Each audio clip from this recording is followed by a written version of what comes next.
Hey, what's up? I'm Dan Perry, and in this video I'm going to show you how to replace a window, and more specifically an aluminum window when you have wood siding. The first thing you're going to want to do, obviously, is measure your window before you order them. That's the most important step, because if you don't have the right size, it's going to cause you a lot of trouble. So the way you're going to measure that, or the easiest way, is to measure from the outside. And you're just basically going to measure from the inside of the trim, where the aluminum stops and the wood starts on the trim, to the other side, the inside trim, and the same thing on the top and the bottom. And that's going to give you the exact dimensions of the replacement windows that you're going to want to order. All right, so the first step we're going to do is we're just going to remove this trim all the way along the outside. So let's go ahead and get that done.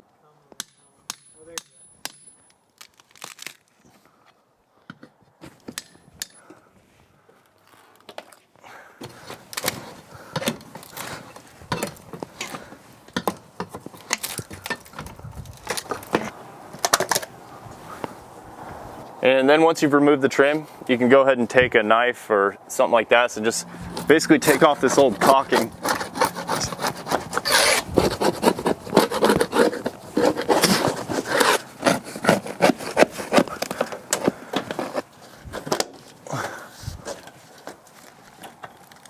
All right, so now that we've taken the trim off and we've scraped all the caulking that is kind of gooped up on the walls there, the next step is to cut back some of our siding here. Now again, there's a nailing fin, and if we look from over here on this side, this siding is actually on top of the nailing fin. Now over here, there's a bigger gap than there is on the top and the bottom and then on that side. But basically we want to cut that away. But we want to do it without cutting this backing paper. You can see there's this house wrap paper, which is a moisture barrier. We don't want to cut through that, because that's going to then open up moisture to be able to get into our homes. So what you're going to want to do is measure the thickness of whatever wood siding you have, and then set the depth of your saw to just a fraction, maybe just like a hair less than that thickness. And then we'll just cut through that, and we'll be able to just peel it off real easy after that. So if you look at your saw, you have one side where the blade is about 1.5 inches or so away from the edge, and then the other side where you got like 5 or 6 inches. So you're going to place this side against the window. You're just going to allow the window to be your guide as you go up along that window and make that cut. Now if you want to, you can go a little bit further out if you need a little bit of space. But you gotta be careful not to go too far out, because your siding or your trim boards need to be able to cover whatever that cut is.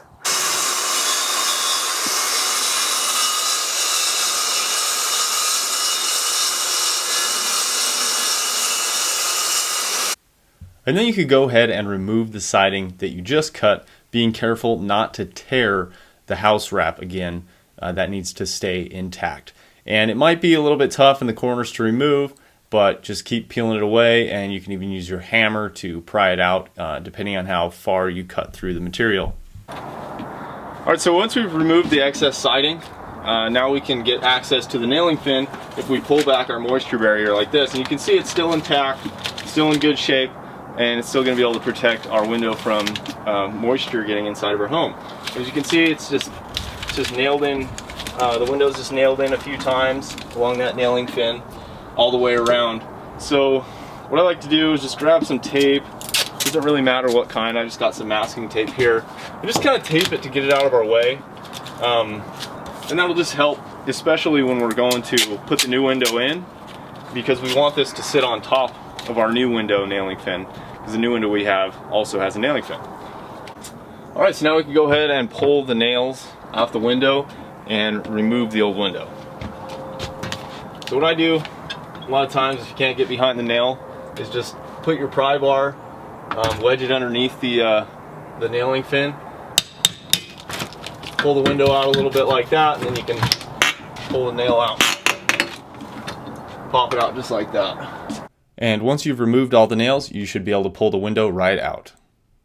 So vinyl windows typically are a little bit deeper than your old aluminum windows are going to be, meaning they're going to come further into the house.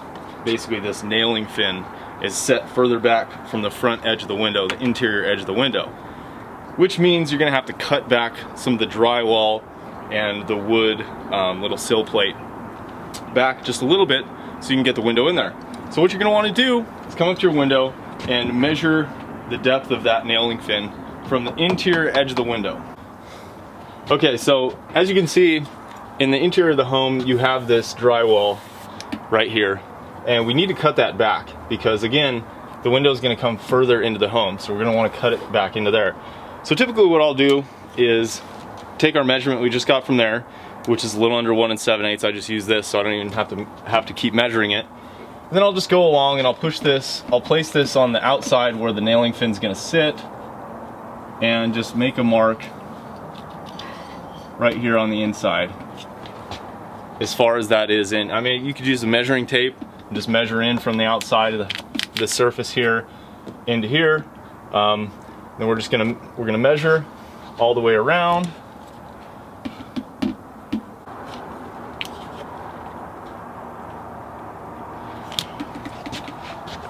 A 4-foot level or a straight edge of some sort.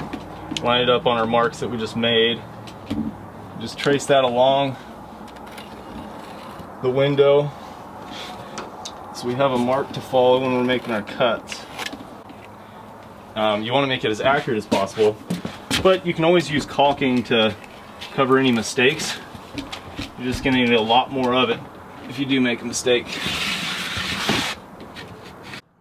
And once you've marked a line all the way around the window on the drywall and the sill plate, you're going to want to take your circular saw, set it to the depth of the sill, and then you're going to go ahead and cut that first. And then you could go ahead and use a reciprocating saw to make easy work of the edges where the circular saw can't reach. And to cut the drywall, I like to use a cordless multi-tool. And what I have here is a wood bit, and it works really well for drywall. It cuts through it like butter. And I like to use this because it produces very little dust. However, you can also use an angle grinder as shown here. Now, as you can see, this is going to produce a lot more dust. Now, this method is a little bit faster if you're going for speed. And if you don't own an angle grinder or a multi-tool with a wood bit on it, you can go ahead and just grab a razor knife and a straight edge and just continue to make cuts until you get through the drywall. Now, this does take a while and it is kind of a pain, but if that's all you have, then that will definitely work too. Alright, so now before we put the window in, there's a few more steps we still have to do, surprisingly, after we've cleaned up all the way around and cut this back, all that good stuff. The first thing we're going to want to do is just place our level on this and see if it's level. And as I can see, I have a little bit of gap over here. Now I've already cut these shims just to save time on this video, but you basically just cut shims until it's about level. And I like to at least put one in the corner over here if I need one, you know, a few of them along here. It's pretty level in the center. It just happens to dip down on both sides. So I've got a shim for each side that I'm going to put down there just to make sure it's super level. And that way, when we put the window in there, it'll just sit there perfectly level. We don't have to worry about leveling the window. It makes it go a lot faster. So what I'll do then is actually just take a staple gun, staple those in place. And the next step is to add some flashing tape to the sill. And this is basically a flexible tape, comes in rolls. It's basically a tar adhesive with a plastic cover on the top to serve as a moisture barrier. You're going to want to go up each side of the window about an inch. I almost forgot, but what we want to do is, whenever you're doing flashing, you got to start from the bottom, and every layer on top needs to lay on top of the lower levels of whatever the flashing material is. So in this case, we're going to want to push our flashing up into there. I'm going to cut a little bit off. Put our house wrap up under here, and then we'll take the flashing tape, come over top. That way when water runs down again, it doesn't ever get behind anything. So as you can see with this bottom layer here, I've gone up the side of the wall a little bit and just made a cut there so I can lay it flat. Then what I want to do is I want to cut a little piece like this, just a little square, and then put that right there, lining this crack up with the edge. Then this will wrap around the front here, off the excess. What that's going to do is just seal the corners for moisture. That's really what all this is about, is just keeping moisture out of the home. So what I like to do, just to give the window a little more insulation, is to just grab like you know, a couple of these insulation things. This is just extra insulation I had laying around. I just cut a piece off of it. And what I'll do is I'll just rip off little sections of it. And it's kind of messy. It's not really a exact science. I'll just rip off layers like so. And then I'll go along and actually staple that up to the along the front edge of this. Basically the idea is just to get a little bit of insulation up here. You don't want it too thick because there's not a huge gap there, but I just like to get some insulation in there because otherwise it's just an air gap and you can't really get to it from the other side. And just go and do that basically all the way around the sides and the top. And now we are finally ready to put the new window in its place. And again, the insulation that I just showed you is completely optional. It's just something that I like to do to add a little bit of extra insulation to the window. So depending on your window size, this might be a 2-person job or a 1-person job. This is a pretty large picture window, so it's definitely a 2-person job. Alright, so I've got the window in. I've moved it from side to side so there's no gaps on the inside. Made sure to check that. And then, you know, I also want to make sure that on top here that all of the house wrap is going to be able to flap on top of the window, because again, that's really important for that to flap on top. We're all good here. The window is sitting really well. I've checked my gaps inside. So now I can go ahead and just throw a screw in there or a nail just to hold it in place. And then one last thing I want to do is just check for level, make sure the window is level and square. So, you know, I check the top. Looks like that's perfect. Check the sides. Again, that's just perfect. And then one last check I can do is just measure the diagonals to make sure they're the same. Now for this window, not a big deal, it's just a picture window. All I care about is that it's level. And basically if it's level and plumb, then it's really going to be hard for it to be out of square. So now I'll just go ahead and put screws in all the way around every other hole. Or nails, whichever one you prefer to use, and then we'll get to doing the trim and some more flashing.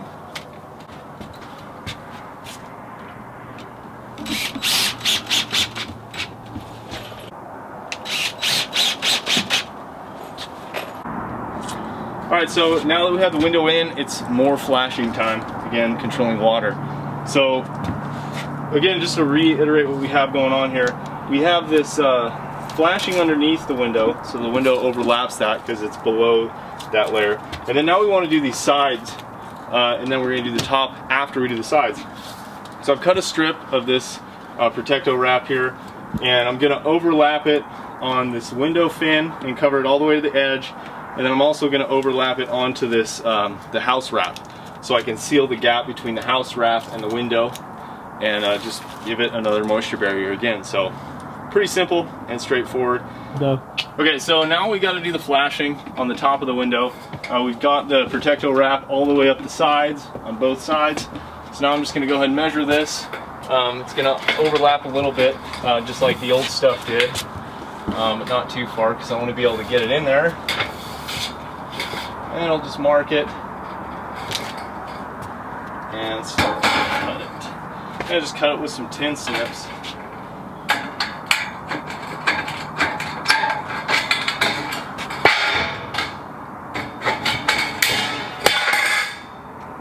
Now what we want to do is install this Z-bar flashing and get it up underneath the siding, up underneath this house wrap that we've taped up, and so it overlaps our house wrap that we had there. So what we're going to do is just basically work this underneath the house, kind of work it into place. Might need to make a few adjustments here, maybe take like a small crowbar kind of work it in there, or you can always cut it back a little bit if you're having trouble getting it behind the siding. This is really important because it'll help any water that comes down and inside of there, it'll just filter it right out on top of the window and out away from your house. All right, so at this point we have all of our flashing done. We have it on the bottom before we put the window in, and then we have it on the sides after we put the window in, which is overlapping the moisture barrier on the sides there. And then finally we have the Z-bar flashing up at the top, which is underneath the siding and the moisture barrier.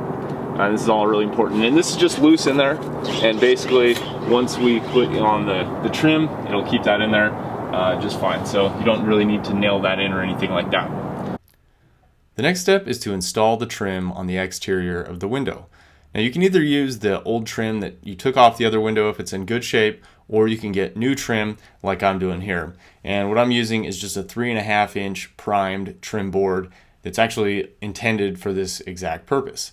And I'm also just using 2.5 inch exterior wood screws to install the trim.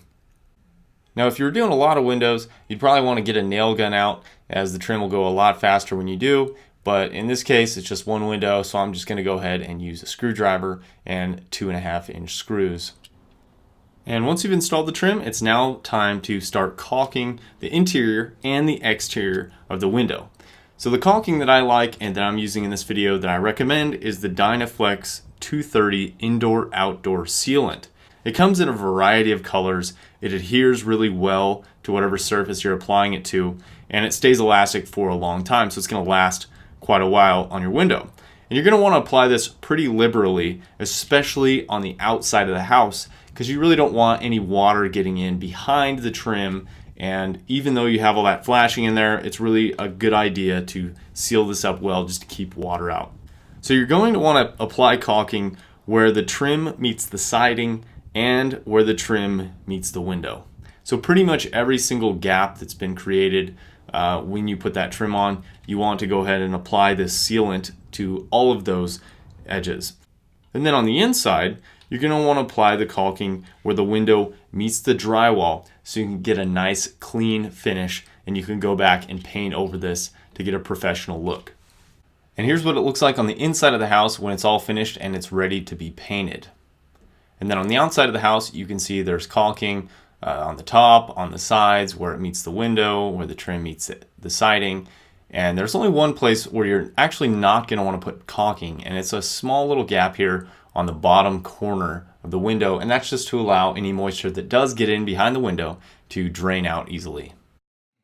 And that's it. That's how I replace windows when you have wood siding. So hopefully you found that helpful, and if you did, be sure to subscribe to my YouTube channel. And if you like home repairs and other things like that, and you want to learn how to turn your skills into a profitable business, then go to handymanstartup.com to learn exactly how you can do that. Alright, I'll see you soon. I'm Dan Perry. Thanks for watching.